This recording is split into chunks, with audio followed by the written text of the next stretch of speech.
देखिए, ये खबर पुलिस ने लेट मीडिया को दी है। इसके क्या कारण थे? क्या पुलिस ये चाहती थी कि पहले रेप की घटना के ऊपर हम लीपापोती कर दें, विक्टिम के ऊपर दबाव डालने की कोशिश कर लें, किसी का कैरेक्टर असैसिनेशन कर लें, या एक्यूज को पहले पकड़ लेते हैं फिर खबर मीडिया को दे देंगे ताकि ये कहा जाए कि ऐसा हुआ था मगर हमने पकड़ लिया? इसका मतलब पुलिस भी अब मीडिया मैनेजमेंट करने लग गई है। और जिस राज्य में एलजी मीडिया मैनेजमेंट करें, पुलिस मीडिया मैनेजमेंट करे, सीएम मीडिया मैनेजमेंट करे, और सारी की सारी सरकार रील से क्या हमें आपत्ति ये है कि आप रील अपने हिसाब से बना के एडिट करके उसको भेजते हो। हम आपके दर्शक नहीं हैं। भारतीय जनता पार्टी ने आज दिल्ली के नागरिक को, वोटर को दर्शक बना दिया कि इनकी रील देख के लाइक करते रहें। हम इनके मालिक हैं, जनता मालिक है, इनकी जवाबदेही है हमारे प्रति। ये नहीं तय करेंगे कि ये किस चीज की रील बना के हमें भेजना चाहे, उस पर नहीं।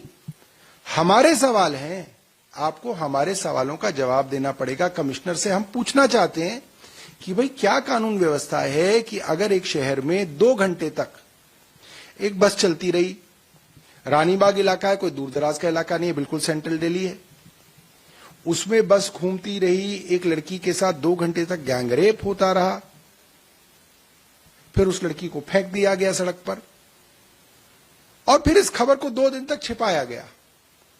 तो हम कमिश्नर साहब से जानना चाहते हैं कि क्यों छिपाया, और आगे ऐसी घटना ना हो इसके लिए आप क्या कर रहे हैं? अमूल और मदर डेयरी के जो दाम है प्रति लीटर आज से महंगे हो गए हैं। देखिए, सब कुछ महंगा होगा क्योंकि पेट्रोल, गैस, डीजल के दाम महंगे होंगे। अर्थव्यवस्था खराब है, रुपए की कीमत घट गई है, तो जितना कच्चा तेल आप पहले खरीद सकते थे, अब उतने ही पैसे में अब आपको कम तेल मिल रहा है क्योंकि आपके रुपए की कीमत घट गई है। तेल आप रुपए में नहीं खरीदते, तेल आप डॉलर में खरीदते हैं। और रुपए की कीमत क्यों गिर रही है? क्योंकि अर्थव्यवस्था नीचे गिर रही है। एक्सपोर्ट कम हो गए, इंपोर्ट ज्यादा हो गए। एक्सपोर्ट कम क्यों हो गए? क्योंकि सरकार एक्सपोर्टर्स को कोई मदद नहीं कर पा रही है, सरकार प्रोडक्शन नहीं बढ़ा पा रही है, सरकार भारत को एक्सपोर्ट हब नहीं बना पा रही है। जो आईटी सर्विसेज वगैरह का जो एक्सपोर्ट के नाम पे हम करते थे, उसमें भी गिरावट आ रही है। बड़े बड़े कॉलेजों के अंदर जहां पे 80% प्लेसमेंट हो जाती थी, आज 15% प्लेसमेंट हो रही है। इंजीनियरों की प्लेसमेंट 15% हो गई है। तो ओवरऑल जो अर्थव्यवस्था है बहुत खराब है। सिर्फ ये 5 राज्यों में चुनाव का इंतजार था, अब चुनाव पूरे हो गए तो अब सब कुछ बढ़ेगा।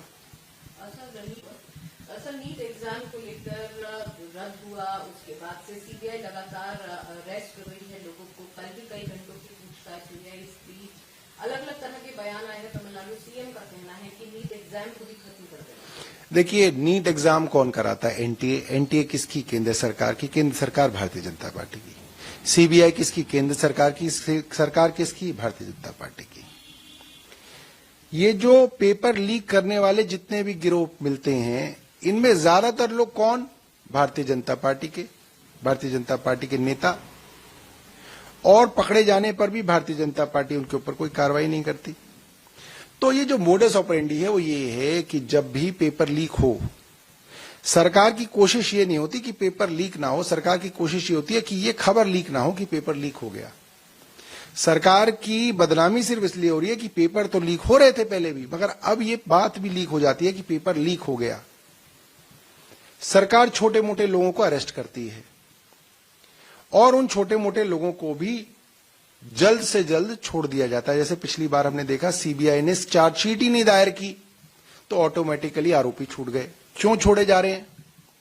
इनको क्यों नहीं इन्फॉर्मर बनाया जा रहा, अप्रूवर बनाया जा रहा? भाई ईडी और सीबीआई तो बहुत ही काम करती है कि भाई ये एक्यूज नहीं है, इनको हम अप्रूवर बना लेंगे। असली मास्टरमाइंड कौन है? आप ये बताओ, ये गली में चलने फिरने वाले लोग ये क्या मास्टरमाइंड हो सकते हैं? इनकी क्या ये औकात है कि एनटीए के दफ्तर में घुस भी सकें? ये तो इंटरनल लोगों का काम है। सरकार से जुड़े हुए लोगों का काम है। सरकार की मिलीभगत के बिना बार बार नीट का पेपर लीक हो, ये संभव नहीं है। तमिलनाडु के मुख्यमंत्री जी ने अगर कुछ कहा है तो उसके ऊपर विचार करना चाहिए। जब हर राज्य के पहले अपने टेस्ट होते थे तब फिर भी जो है थोड़ी पारदर्शिता थी और मीडिया भी शोर मचा पाता था। अब क्या है कि सब जगह केंद्र का दखल है, तो केंद्र के बारे में हर कोई बोल भी नहीं पाता है। कल आप लोग को एलजी हाउस देर तक बैठे रहे, बाद में आप लोगों को पुलिस ने भी पेन किया, तो एलजी से मिल नहीं पाए। देखिए, हम एलजी से क्यों मिलने गए? हमारे कोई घर का तो काम था नहीं, ना हमारे इलाके का कोई काम था। एक छोटी सी बच्ची, 3 साल की बच्ची, आप सोचिए, जो अब तक डायपर पहनती थी, आप ये सोचिए उसकी मां बताती हैं कि वो डायपर तक अभी इस उम्र में पहन रही थी। उस बच्ची को उसकी क्लास टीचर खुद बेसमेंट में ले गई। वहां पे एक कमरा था जिसमें डिम लाइट थी, वहां पे एक बिस्तर था। क्यों था बिस्तर, क्यों था कमरा? वहां पे एक 57 साल के आदमी, जो उस स्कूल का लगभग एडमिनिस्ट्रेटर है, सारे काम धाम उस स्कूल के वो देखता है, वो केयर टेकर नहीं है, वो कोई छोटा मुलाजिम नहीं है। 57 साल का सीनियर आदमी है जो सब कोर्ट केसेस को देखता है स्कूल के।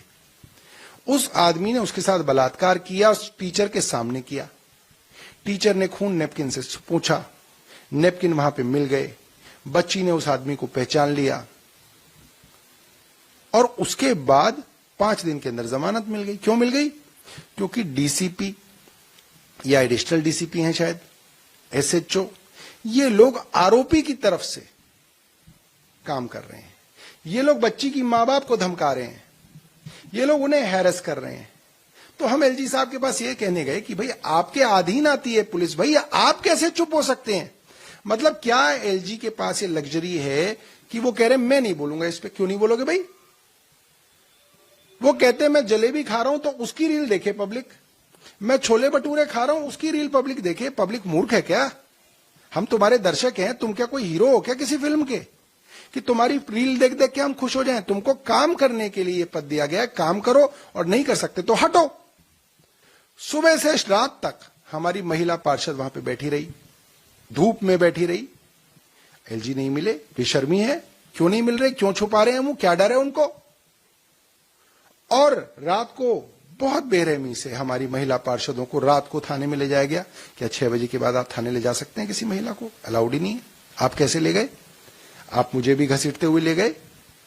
तो जिनके ऊपर कार्रवाई करनी है उनको तो पुलिस ने बेल दिलवा दी, बलात्कारी को, और जो लोग न्याय मांग रहे हैं, उस परिवार के लिए खड़े हैं, उनके ऊपर आप मुकदमे कर रहे हैं, हमारे को आप अरेस्ट कर रहे हैं। तो गलत है।